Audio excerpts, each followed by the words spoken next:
he's really kind of slapping the strings with that pick, right? You just get... makes a difference, you know. Creates this amazing sound.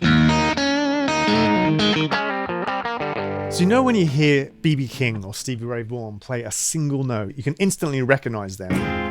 I'm still partial to that kind of stuff, too. Unmistakable sound from the very first note. Well, how do they do that? Well, I've spent years studying these kind of guitar legends, trying to emulate their sound by buying the exact gear and trying to learn their solos note for note. But it really wasn't until recently that I realized there was something far more important than all that equipment, all the theory and the licks. When you break it down, there are three crucial elements that define the sound of a single note. You've got the attack, and then you've got the duration of the note, which includes how you treat the note, and then you've got the release. And in fact, when you're programming music on synthesizers, for example, that's exactly how you create the sounds. You can kind of adjust those parameters to make sure you sound good with every single note that you play. So today we're going to explore how some of the great players achieve their iconic sounds. And we're looking at stuff like what picks did they use? How did they hold their picks? More importantly, how did they sustain the note? What kind of vibrato did they use? What was their hand positionings? How they released their notes, which is actually a huge part of it. I mean, for example, when you think of Brian May, you always think of like a stack of boxes on a stadium. But, you know, half the recordings he did was he was playing through this little tiny homemade amp. But really, if you want to sound like him, the first thing you can do is start by using a little British metal penny. And, you know, Brian sounds amazing, whatever amp he plays through.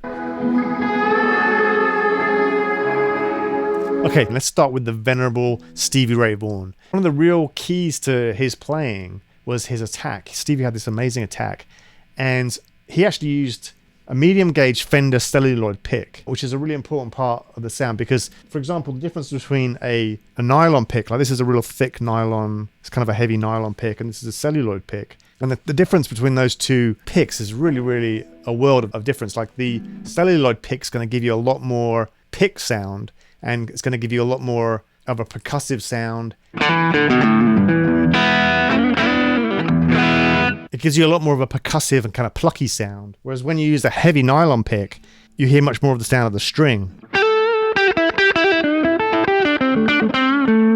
So something about Stevie was he used these medium gauge picks, right? But he used it in kind of an unconventional way. Instead of playing with the point of it, he played with the rounded edge of the pick, and it changes the sound a lot. And it makes a lot of sense with the way that he plays. Because when you use the pick like this, you're going to interact with the strings in a different kind of way. And everything Stevie did was incredibly percussive and rhythmic, right? Okay, let's take a listen to a little bit of Stevie here. Check this out. This is amazing. You know?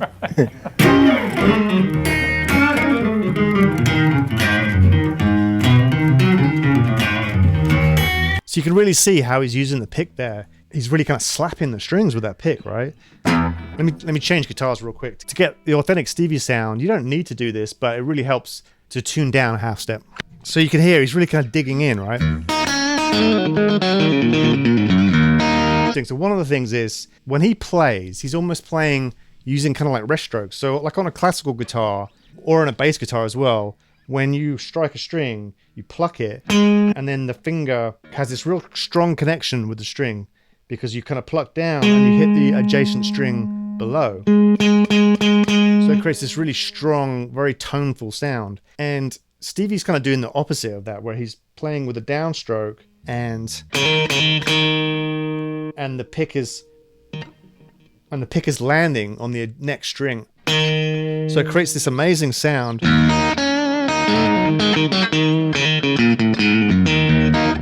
So let me show you a couple of little exercises how you can kind of play around with this. So like part of the thing with Stevie's is he's got this strong percussive attack, but the way he treats the notes is that he's got this underlying kind of rhythm, this driving rhythm going through everything he's playing. So often you'll see him kind of doing this. But if you start with that, get this kind of rhythm going, real heavy rhythm. And he often kind of played slightly behind the beat, so you'd get this. And then keep that hand motion going, keep that underlying rhythm going, but then start to intersperse kind of some lead licks in there. So if you start with some simple ones like this.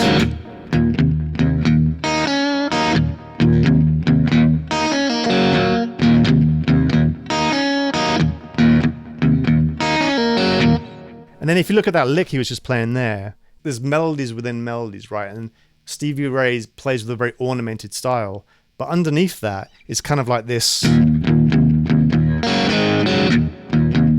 It's that kind of call and response sound like that, right? And then that lick, he's basically kind of walking down the scale like this. So the bass lick might be something like that, right? But he's adding this kind of ornamentation where he's doing these kind of fast little trills. So if you go,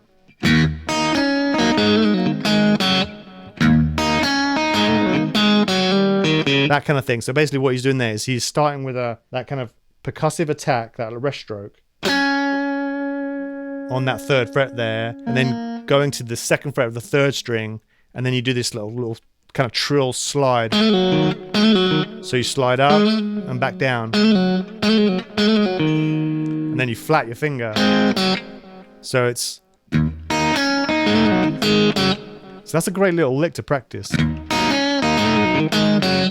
then you can kind of extend that. Try different keys.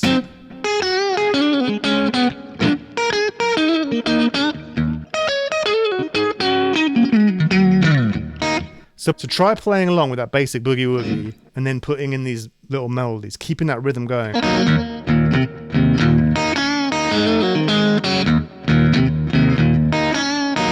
So when you're kind of looking at any guitar player, it's really important because every note they play is telling a story, right? So you need to kind of look behind that and what's going on. And it's important to look at their influences. For example, Stevie was really influenced by the Kings, the Three Kings, B.B. King, but also people like Jimi Hendrix as well. Jimmy was a huge influence on him. But both of those players played with this kind of percussive attack. I mean, B.B. King was much more subtle.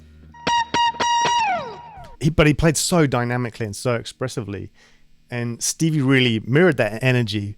But Hendrix also played really percussively. And he had a weird way of playing with his pick, which is very unique. He had his own way of doing it. And he would kind of tuck the pick into his fingers. So he'd have this kind of... Look, check out this little picture here I've got. See, he's playing back here. And he's like kind of arching his fingers around. The pick's between his first finger and his thumb. The pad's on his fingers.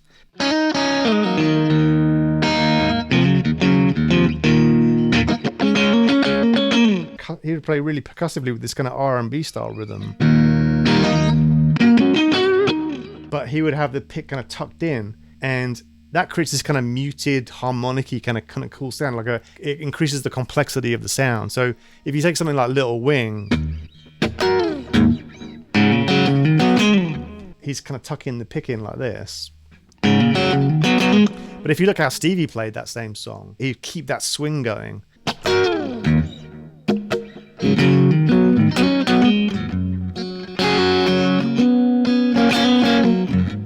You know, so like that little lick right there. Here, I've got the tab for you here. That kind of idea, right? He's using the side of his pick to get that kind of snappy sound. And what's amazing about that lick is it just sounds so cool, but that's within an A minor chord. That's a great one. You can really move that around. In fact, that lick works all over the place. Like you can use it over a G chord, or over an A minor, or an E minor,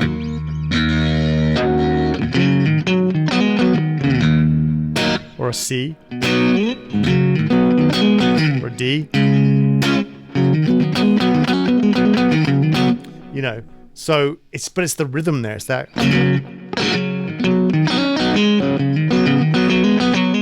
So you keep that swing going, and you're kind of raking the upstrokes a little bit as well to get that.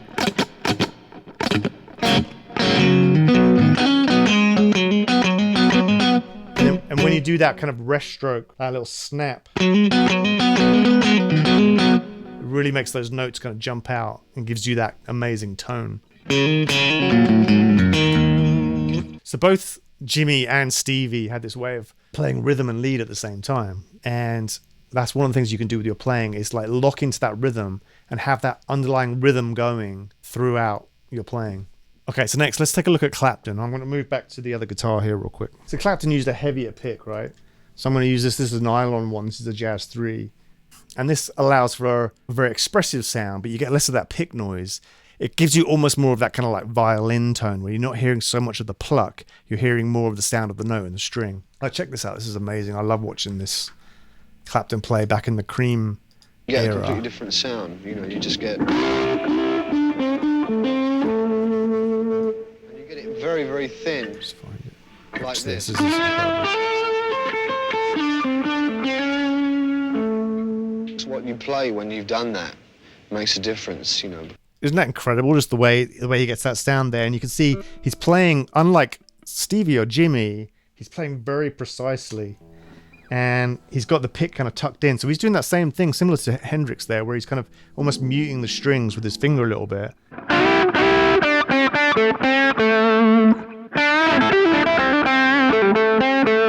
So it's one of the things that's really distinctive about Clapton's playing is he's very vocal in his playing. In fact, he talks about it. Have a listen to this. And for me, I just start singing. If that's the groove, and it will be... That's just me singing, really. Isn't that cool? It's just him singing, right? And how does he achieve that kind of singing sound? Well, there's a couple things. So he has this unique vibrato. It's like a floating vibrato where he'll play a note.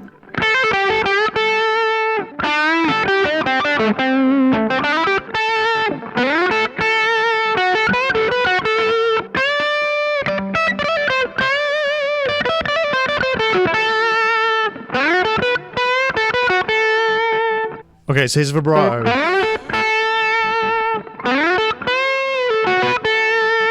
So he basically kind of curves his hand over here, and his hand is free from the guitar, and he's got this kind of slightly, kind of slower vibrato that sounds really vocal-like. When you do a really fast vibrato, it gives almost more of like a nervous sound or an anticipation, where his vibrato is just really vocal. So that vibrato there, it's kind of unique to watch him play, because if you think about Eric Clapton's influences, he was really influenced by people like Robert Johnson from Mississippi, the Delta blues players, right? And if you think about Robert Johnson, he was a slide player. And so essentially, Clapton was trying to imitate, as well as standing like a vocalist when he plays, he was trying to imitate a slide guitarist, Robert Johnson, right? And you can even see, like, when he's playing, it almost looks like he's playing with a slide, the way he kind of bunches his fingers together. He kind of has this kind of shape here.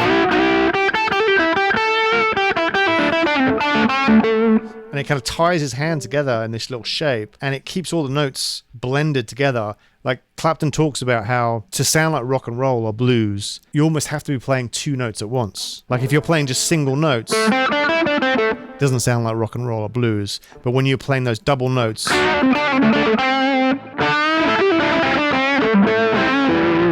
can hear he's kind of blending all those notes together, and it has a very slide-like effect.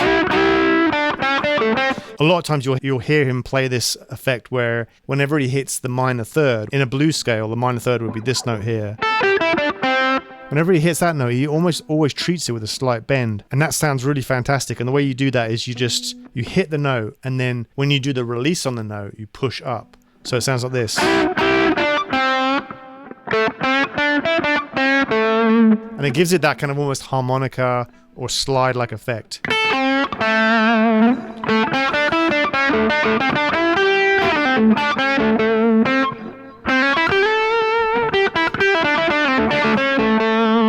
So let's take a look at Mark Knopfler now. And Mark uses his fingers, right? And he snaps those strings, and he has a very distinct sound. But just like Stevie, there's this kind of underlying rhythm that he uses. And he talks about that a lot. Like if you listen to this little clip, this is incredible here. Him talking about Money for Nothing, which is that signature sound here. Listen to this. That's the secret of the whole thing. It's just to do with the picking.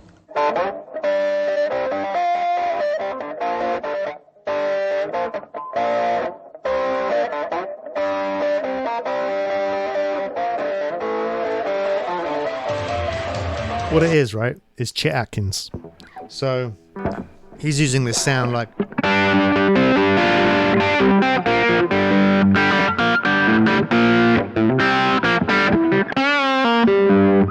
So what he's doing there is using this kind of like, and that's like the Chet Atkins rhythm, where Chet Atkins will be going.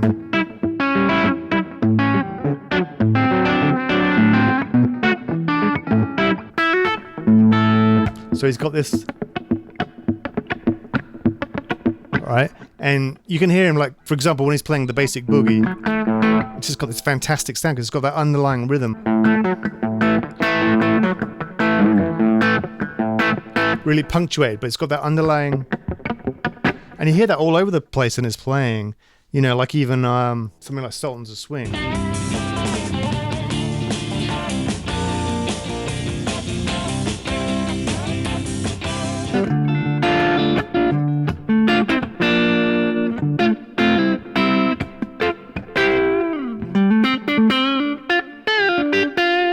Right, so by examining these guitar legends, you can really uncover some subtle nuances that define their sound. And it's not just about the equipment or the notes they play, but it's about their own unique approach to the way they attack a note, the way they sustain it, and then the way they release. And